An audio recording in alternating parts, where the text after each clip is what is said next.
বুদ্ধিস্টদের আরো বিপাশনার আরো কিছু টাইপ হয়, তোমাদের আরো কিছু বিপাশনা বানিয়ে দেবো। হ্যাঁ বলুন তাই প্রসাদ বাবু। স্নানের জলের ব্যাপারটা বললেন না, 3 ফোঁটা মধু 1 চিমটি নুন, তাই হ্যাঁ তো? হ্যাঁ। আর সাথে কি তুলসী পাতা 3টে? তুলসী পাতা 3টে আর দুর্বা আর 3টে। 3টে এই একসঙ্গে দিয়ে 10 মিনিট রেখে দেবো, তাই রেখে তো? দিন, হ্যাঁ। আচ্ছা, তারপরে ওই তুলসী পাতা আর দুব্বাটা তুলে আলাদা জায়গায় রেখে দেবো। চান করে যখন ঘরে যাব তখন ওই ঠাকুরের পায়ে ওটা দিয়ে দেবো, তাই তো? না, ওটা বাইরে ফেলে দেবেন, যেখানে আপনারা ফুল বেলপাতা ফেলেন। আচ্ছা আচ্ছা আচ্ছা, ঠিক আছে ঠিক আছে। আর কেউ কোথাও কনফিউজ? সুস্মিতা ম্যাম বুঝেছেন? Thumbs up. ওকে। হ্যাঁ, ব্রিলিয়ান্ট স্টুডেন্ট, এক কথা বুঝে যায়। কিন্তু চোখ খুলবেন না কিন্তু মেডিটেশনে পড়ে। আপনাকে সেভাবে বলা হয়নি, না আমি দেখেছি আপনি চোখ খুলে দেন, তো আপনি নতুন তাই বলে দিলাম, চোখ খুলবেন না, ভাইব্রেশন নিতে পারেন, দেখবেন কি ভালোটা লাগে, ঠান্ডা হয়ে যাবে ভেতরটা।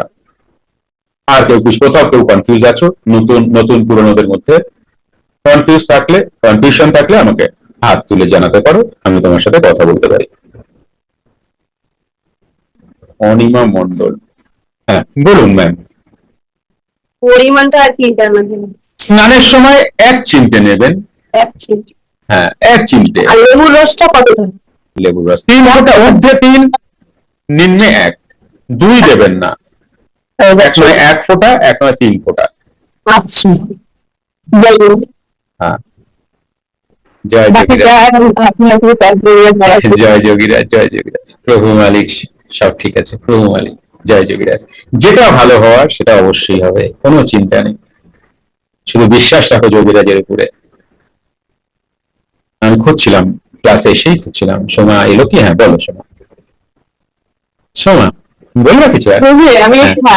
আমি শুধু শুনতে পেলাম যে এতখানি লবণ দিয়ে পা ডুবিয়ে, এটুকু আরেকবার একটু যদি রিপিট করতেন। আচ্ছা, যদি পায়ে তলায় খুব পেইন হয়, ব্যথা হয়, বা কাপ মাসেলটা, গোড়ালির পরেই যে কাপ মাসেলটা, তুলতুলে জায়গাটা, মানে বলা হয় সেকেন্ড হার্ট, যদি ওই ওই জায়গাটা খুব পেইন হয়, তাহলে 1 বালতি জল গরম করবা। আচ্ছা, গরম বলতে সহনীয়,